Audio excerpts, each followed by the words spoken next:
A ver, imaginemos un mundo donde alterar un solo píxel, o sea, un cambio minúsculo y completamente invisible al ojo humano, puede engañar a la inteligencia artificial más avanzada del planeta. Ujú. Engañarla para que vea un semáforo en verde cuando en la cruda realidad está en rojo. Y ojo, que lo más escalofriante de esa imagen no es que sea ciencia ficción, ¿eh? Es que es una vulnerabilidad arquitectónica real, documentada y, bueno, presente en los sistemas de clasificación que usamos hoy en día. ¡Qué locura! Arrancamos un nuevo análisis a fondo y madre mía con el tema de hoy, porque vamos a desgranar un documento técnico que es una auténtica barbaridad. Desde luego que sí. Está liderado por Sasha Zaralayev de Porsche AG, junto con investigadores de varias universidades europeas.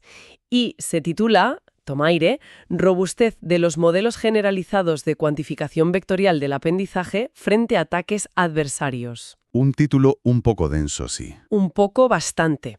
Pero, a ver, entiendo por qué la gente de Porsche está metida en esto. O sea, si fabricas coches autónomos, tienes un interés gigantesco en que la cámara de tu coche no confunda una señal de stop con un límite de velocidad por culpa de un grafiti minúsculo, claro. Totalmente. Porque detrás de toda esa jerga matemática del título, lo que hay realmente es una batalla. Una batalla por garantizar que los sistemas de los que dependerá nuestra vida, literalmente, no colapsen ante una simple ilusión óptica digital. Vale, pero fíjate, cuando leí el estudio me saltó una alarma inmensa, porque vivimos en la era dorada de las redes neuronales profundas. Son las reinas absolutas de la inteligencia artificial. Sí, sí, están en todas partes. Todo el mundo habla de ellas, están en nuestros móviles, en los ordenadores, y sin embargo, este documento, liderado por una empresa puntera, nos pide que miremos hacia atrás, que miremos hacia unos modelos llamados LVQ, que fueron creados por Te Kojonen en los años 80. Así es, en los 80, sí. O sea, mi primera reacción fue de escepticismo puro. ¿Por qué demonios íbamos a rescatar tecnología de hace décadas cuando las redes neuronales modernas parecen ser la respuesta a absolutamente todo? No me cuadraba. A ver, es una reacción completamente lógica. Las redes neuronales profundas han arrasado en casi todas las métricas de rendimiento. Pero este estudio pone el dedo en la llaga. Esa aparente omnipotencia esconde una fragilidad estructural brutal. Ya, como que son de cristal, ¿no? Exacto. Las redes actuales son cajas negras brillantísimas, pero se rompen como cristal ante los llamados ataques adversarios. Lo que los autores defienden es que estos modelos LVQ, aunque sean más antiguos, tienen unas propiedades geométricas en su diseño que podrían ser el antídoto exacto contra esa fragilidad. Vale, o sea que no es volver a lo retro porque sí. No, no. No se trata de volver al pasado por nostalgia. Se trata de recuperar una arquitectura que es matemáticamente mucho más transparente. Entiendo. Pero para entender por qué las redes neuronales modernas fallan y por qué necesitamos mirar a otras arquitecturas, primero hay que entender cómo las atacan. Hablamos de la amenaza invisible. Eso es. ¿Cuál es el mecanismo real de un ejemplo adversario? Y no me refiero solo a que la red se equivoque porque sí, sino a cómo, digamos, la obligan a equivocarse. Pues si conectamos esto con la mecánica interna del modelo, un ejemplo adversario no es un fallo aleatorio, para nada, es una trampa calculada milimétricamente. Ujú. Los investigadores definen esto usando una variable matemática, epsilon, que representa la perturbación. Imagina que el modelo ha trazado una línea invisible, una frontera de decisión, para separar lo que es un semáforo rojo de uno verde. Vale, me lo imagino. ¿Una línea del suelo? Exacto, pues el ataque adversario consiste en escanear esa frontera y buscar el empujón más diminuto posible, el epsilon mínimo para cruzar esa línea. ¡Ostras! Añaden un ruido matemático a la imagen original que empuja los datos justo al otro lado de la frontera. Para el ojo humano, la imagen no ha cambiado absolutamente nada, pero para la IA, los números han cruzado al territorio de la otra categoría. Y aquí el documento hace una distinción que, de verdad, me voló la cabeza. Porque separa dos conceptos que la industria por lo general suele meter en el mismo saco. La capacidad de generalizar frente a la capacidad de ser robusto. Es una distinción vital, sí. Porque, para que nos entendamos, generalizar es que la IA de tu cámara sepa reconocer a un perro de una raza rarísima que no ha visto en su vida, simplemente porque sigue compartiendo los rasgos fundamentales de lo que es un perro, ¿verdad? Eso es generalizar, exacto. Y para llevar esa idea un paso más allá, La robustez sería que la cámara siga sabiendo que es un perro, incluso si, no sé, alguien le pone al animal unas gafas de sol de broma gigantes, Claro. un sombrero de copa y le pinta rayas de cebra. La generalización opera sobre datos limpios y naturales que pertenecen a lo que en matemáticas llamamos la misma variedad de datos, o manifold en inglés. O sea, las reglas normales del universo. Justo. La robustez, en cambio, es sobrevivir a datos que han sido perturbados con muy mala intención, ya sea dentro de esas reglas naturales o empujándolos completamente fuera de ellas. Claro. Y el drama es que las redes neuronales actuales generalizan de locos, reconocen cualquier raza de perro, pero en cuanto les pones las gafas de broma matemáticas, colapsan y te dicen que el perro es un microondas. Tal cual. Y el documento subraya algo crucial aquí. La generalización y la robustez tienen que aprenderse de manera explícita. No vienen de la mano por defecto. Para nada.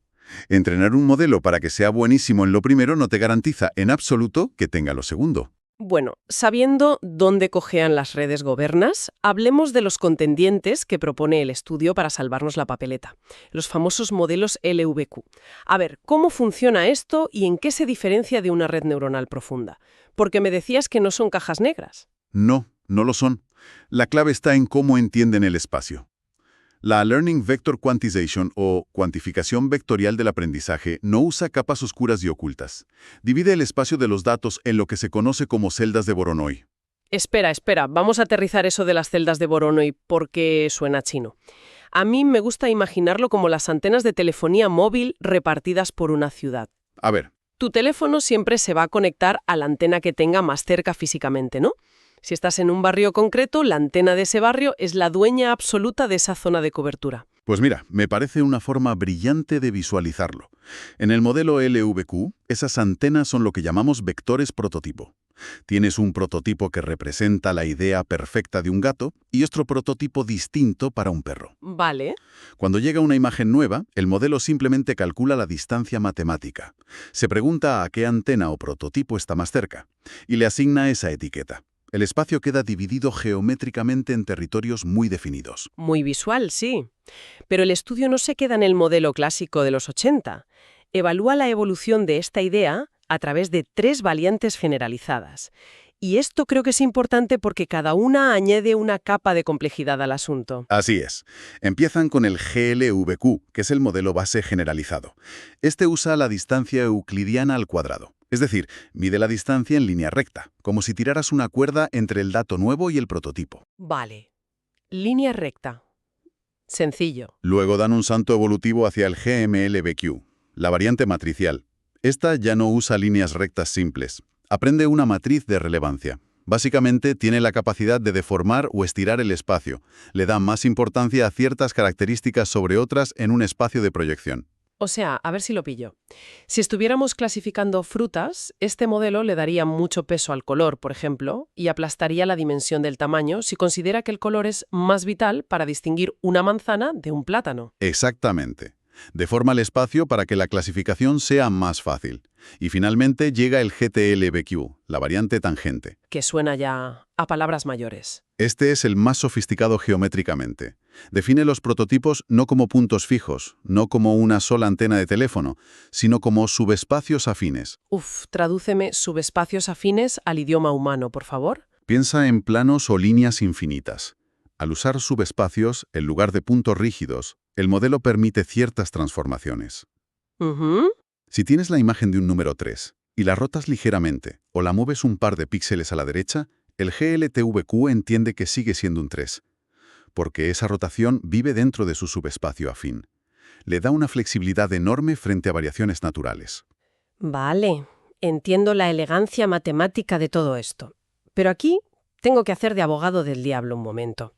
Porque yo miro la tabla de resultados del documento, la de precisión limpia, es decir, el rendimiento sin ningún ataque de por medio, y las cifras cantan, ¿eh? Sé por dónde vas. Claro, la red neuronal convolucional estándar, la CNN de toda la vida, tiene un 99% de precisión, casi no falla. Y sin embargo, el GLTVQ básico, con un solo prototipo por clase, apenas llega al 83%. Era de nosotros a confiar la seguridad de un coche autónomo a algo que sobre el papel acierta muchísimo menos. Es que no tiene sentido. Entiendo tu punto. Pero porque lo fascinante de este documento es cómo demuestra que esa precisión del 99% es un espejismo si la miras de forma aislada. Un espejismo. Sí, las redes neuronales profundas construyen fronteras de decisión increíblemente sinuosas y complejas para exprimir hasta la última gota de precisión en los datos de entrenamiento. Son como un castillo de naipes espectacular. Altísimo, perfecto, pero basta con alterar la presión del aire en un solo punto para que la estructura entera se venga abajo. Madre mía, qué frágil suena así. Es que lo es. El argumento central aquí es que las arquitecturas LBQ parten de una base geométrica mucho más conservadora y estable. Sacrifican precisión inicial, sí, pero a cambio de construir muros de carga reales, no de naipes. Vale, me gusta la analogía. Y para demostrar quién tiene la razón empírica en este debate, el estudio monta un campo de batalla sistemático. Someten a todos estos modelos a un bombardeo absoluto. Utilizan el famoso dataset MNST para las pruebas. Que para dar contexto a quienes nos escuchan, es esa mítica base de datos de imágenes de 28 por 28 píxeles, con números escritos a mano, 60.000 para entrenar y 10.000 para probar. Sí, y ya sé lo que estaréis pensando, porque claro, MNST es casi un juguete hoy en día. Cualquier inteligencia artificial de 3 al cuarto lo resuelve en segundos sin despeinarse. ¿Por qué la gente de Porsche usa algo tan básico? Y es una buena pregunta, pero los propios autores lo abordan citando investigaciones recientes, como los trabajos de Schott y su equipo. Aclaran que una cosa es clasificar un número 8 limpio, en NIST, lo cual es trivial hoy en día, claro. Sí, sí. Y otra radicalmente distinta es defender ese mismo 8 cuando un algoritmo está inyectando ruido matemáticamente perfecto para romper tu clasificación. En el terreno de los ataques adversarios, NIST sigue siendo una piedra de toque durísima. Desde luego que sí, especialmente viendo la barbaridad de arsenal que despliegan contra los modelos en el estudio. Y en lugar de soltar una sopa de letras aquí con los nombres de los ataques, expliquemos la genialidad un poco perversa que hay detrás de esto. Me parece bien. Tienen dos grandes bloques de ataques. Exacto. Tienen ataques de caja blanca y ataques de caja negra. En los de caja blanca, el atacante tiene ventaja porque puede ver el código fuente y las tripas matemáticas del modelo. Y aquí es donde usan métodos como el FGSM, que significa Fast Gradient Sign Method. Esto no es atacar a ciegas en absoluto. No, ¿no? Este método usa el propio gradiente de la red neuronal en su contra. El gradiente, para entendernos, es la pendiente matemática que el modelo usa para aprender. El atacante básicamente le pregunta al modelo, a ver, ¿qué cambio microscópico en este píxel específico aumentaría más tu confusión de forma inmediata? Ostras. Y luego el atacante aplica exactamente ese cambio. Es usar la brújula interna del modelo para guiarlo directamente hacia el precipicio. Es que es casi poético de lo retorcido que es. O sea, usan su propia fuerza de aprendizaje para destruirlo. Tela. Y luego están los ataques de caja negra, donde el atacante no ve las tripas. Solo ve si el modelo final dice 1 o dice 2. Exacto. Ahí están más a oscuras. Ahí usan desenfoques gaussianos, ruido de sal y pimienta o ataques de límite, que van tanteando la frontera a ciegas hasta que el modelo tropieza. Y para medir cuánto daño hacen todos estos ataques, los investigadores evalúan el peor caso utilizando normas de distancia. La norma L0, L2 y L infinito. Vale, repasa un poco qué es cada una. Sí, mira, L0 cuenta literalmente cuántos píxeles individuales has tenido que modificar. L2 mide la energía total o el promedio de cambio en toda la imagen en su conjunto, y L infinito mide el cambio máximo que te han permitido hacer en un solo píxel, aunque el resto de la imagen ni lo toques. Es un examen exhaustivo de todas las vulnerabilidades posibles. Bueno, y después de todo este bombardeo, llega el momento de los resultados. Y aquí es donde la narrativa del paper da un vuelco espectacular. Porque si miramos la resistencia frente a los ataques L0 y L2, los modelos GLBV y la variante tangente, el GTLBV, literalmente destrozan a las redes neuronales estándar. Es un golpe sobre la mesa brutal. Las dejan en evidencia absoluta. Totalmente. Y la explicación técnica de por qué sobreviven es, diría yo, la clave de todo el artículo. Estos modelos LBQ ganan porque maximizan lo que se llama el margen de hipótesis, pero, y esto es lo importante, lo hacen de forma explícita en el espacio de entrada. Vale, vamos a traducir eso porque suena muy denso para alguien que no sea matemático. El espacio de entrada son los píxeles crudos, ¿no? La realidad física de la imagen. Exacto, es la foto tal cual. Al maximizar el margen de seguridad directamente ahí, en los píxeles reales, las fronteras de esas celdas de Voronoi se construyen físicamente alrededor de los datos. La distancia matemática que el modelo calcula internamente es idéntica a la distancia física que un atacante tiene que recorrer modificando píxeles. Claro. Están, por así decirlo, anclados a la realidad. Pero ojo que dentro de la familia LBUQ también hubo tragedias en el experimento. El GMLBUQ, esa variante matricial que estiraba y deformaba el espacio para centrarse en colores o tamaños, saca los peores resultados de todo el estudio. Sí, se hunde por completo. Peores que las redes neuronales, incluso. ¿Por qué se hunde de esa manera tan catastrófica? Por el lugar donde construye sus defensas. A diferencia del GLBUQ normal, la variante matricial maximiza su margen en el espacio de proyección, no en el espacio de entrada original. Vale. En su intento por ser más preciso y estirar el espacio, sufre de sobresimplificación o colapso de dimensiones. Es decir, ignora deliberadamente ciertas dimensiones de los datos originales porque el modelo cree que no son útiles para clasificar. Fíjate, a mí esto me recuerda a asegurar la bóveda de un banco. Maximizar la seguridad en el espacio de proyección es como tener los planos arquitectónicos impresos en papel y ponerles 3 candados, un sensor láser y un guardia de seguridad vigilando el folio día y noche. Tienes el diseño perfectamente blindado en la teoría, en ese papel. Pero como no estás trabajando en el espacio de entrada, resulta que en el mundo real la puerta física de acero del banco la has dejado abierta de par en par. Qué buena analogía, ¿sí? Claro, el modelo GMLBQ asegura el plano abstracto, pero deja la puerta física vendida. Un ladrillo que muevas en la entrada real causa un destrozo masivo en esas dimensiones que el modelo había colapsado y dado por irrelevantes. Tal cual. Y fíjate en la ironía de todo eso. Pones al guardia a vigilar un simple papel. Al colapsar dimensiones, el modelo se vuelve completamente ciego a ciertas direcciones del espacio físico.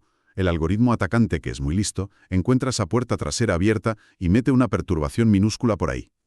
Y el modelo ni se entera. Ni se entera en la entrada, pero como ignoró esa dimensión, el cambio imperceptible se magnifica como un terremoto en la proyección interna.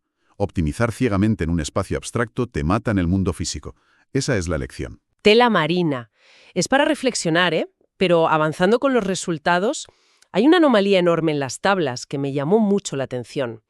Hay una red neuronal, el famoso modelo MADRI, que aguanta el tipo asombrosamente bien, sobre todo contra los ataques L infinito. Sí, llama la atención a primera vista. Pero cuando lees la letra pequeña de documento, te das cuenta de que lo hace con trampa.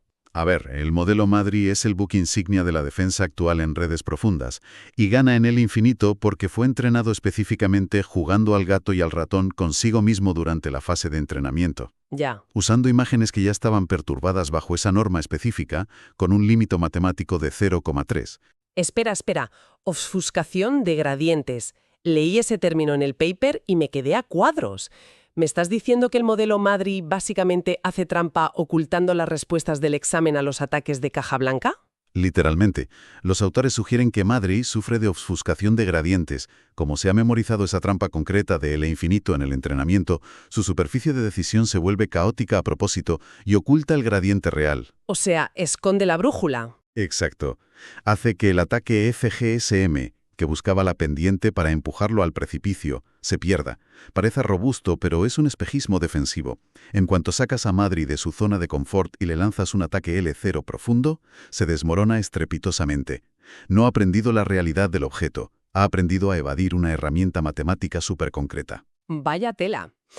Y esto nos lleva al que para mí es el momento eureka de todo el documento. El detalle visual definitivo que a cualquiera le haría explotar la cabeza. La figura 1. La figura 1 del paper, exacto. En esa figura muestran qué aspecto tiene el ruido que el atacante tiene que inyectar para engañar a los modelos. Cuando atacan a una red neuronal normal o al modelo madre, la imagen resultante que engaña a la IA parece simple estática de televisión. Ruido gris. Píxeles aleatorios, sin sentido para nosotros. Pero cuando intenten engañar a los modelos GLVQ o GTLVQ, la historia cambia por completo. Para que el ataque funcione, la modificación tiene que tener sentido semántico. Y este es, sin duda, el hallazgo más elegante de toda la investigación. Por la propia naturaleza de las celdas de Voronoi que hablábamos, al estar ancladas en el espacio de entrada real, no puedes engañar a un modelo LBQ tirándole un puñado de ruido gris estadístico. Sus fronteras son tan sólidas que rechazan la estática. Básicamente el modelo es tan cabezota que obliga al algoritmo atacante a volver a prestolar y aprender a dibujar con plastilina. Hay un ejemplo visual buenísimo en esa figura. Para engañar al modelo GTLVQ y lograr que confunda un número 4 escrito a mano con un 9, el atacante no puede simplemente esparcir ruido. No le sirve de nada. Literalmente, la IA atacante se ve forzada a dibujar un arco y cerrar el círculo superior del 4 original en la imagen para que adquiera la morfología humana de un 9. El ataque tiene que interpolar dígitos reales. Es alucinante. Es maravilloso porque demuestra que el modelo ha capturado la esencia, la verdadera variedad de datos. Para convencer al modelo de que eso es un 9, tienes que convencer también al ojo humano. Esto cierra la brecha entre la percepción de la máquina y la nuestra. Es el santo grial de la interpretabilidad en inteligencia artificial. Pero, claro, volvemos a darnos de bruces con la realidad comercial del principio. Vale, estos modelos LBQ obligan a los hackers a dibujar. Son robustos matemáticamente y superinterpretables, pero su precisión de partida sigue siendo mucho más baja que la de las redes neuronales estándar. Entonces, estamos en un callejón sin salida. O sea, tenemos que elegir entre un sistema muy preciso que se engaña con estática y un sistema ultra seguro, pero que se equivoca más de forma natural. Y aquí es donde llega el clímax técnico del estudio, porque los autores desmontan ese mito del trade-off, ese supuesto intercambio eterno entre precisión y seguridad. A ver, cuenta. Apoyándose en el postulado de investigadores anteriores como Stutz, deciden escalar el modelo. Dicen, vale, vamos a darle potencia. Aumentan drásticamente el número de prototipos por clase, metiendo hasta 1 millón de parámetros, y entrenan el sistema de forma iterativa, usando un optimizador Adam durante 150 épocas. O sea, le dan muchísima más capacidad de aprendizaje. Y cuando vi la gráfica de ese experimento, te digo que mi escepticismo inicial voló por los aires. Normal. Mejoran brutalmente su precisión limpia. Pero es que al mismo tiempo mantienen o incluso mejoran su robustez. Sí, la precisión del GLBQ va subiendo hasta empatar progresivamente con arquitecturas mucho más complejas. Y lo que ocurre físicamente es fascinante. Al tener miles de vectores prototipo disponibles, en lugar de solo uno, las celdas de Voronoi empiezan a moldearse de forma microscópica. Claro, tienen más puntos de referencia. Eso es, se moldean para envolver perfectamente la superficie real de los datos.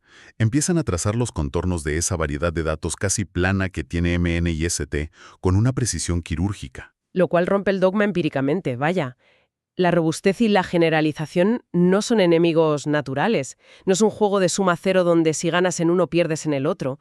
Puedes tener el pastel y comértelo. Exacto. Siempre y cuando la arquitectura de tu modelo respete la geometría del espacio real y le des la capacidad suficiente para aprenderla. Así es.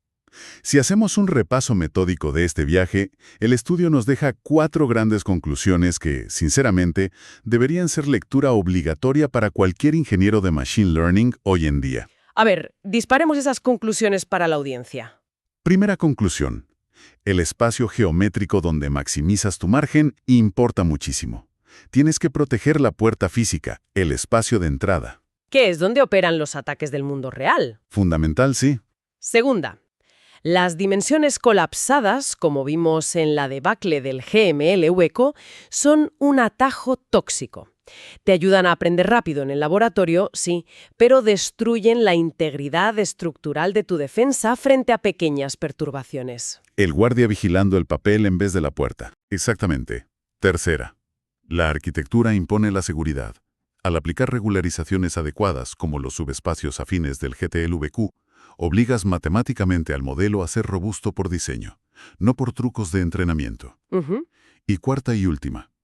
Generalización y robustez pueden ir de la mano si el diseño del modelo aproxima fielmente el manifold de la realidad usando suficientes prototipos.